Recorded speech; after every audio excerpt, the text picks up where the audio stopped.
Nag-aantay ako dito ng sundo. So, ng oras na 6:16. Wala pa rin sila. Hindi ko alam kung nasaan ang aking sundo.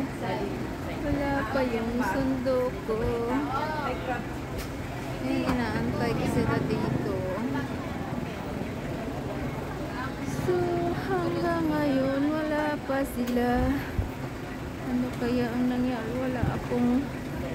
Hindi ko naman sila matawagan. Kasi wala akong load. Ayan.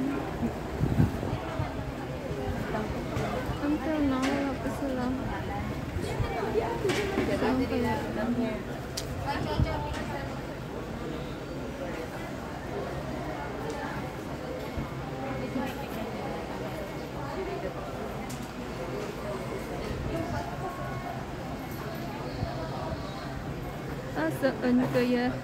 Nakita ko na sila. Hayaan silang maghanap sa akin. Bumaba na sila.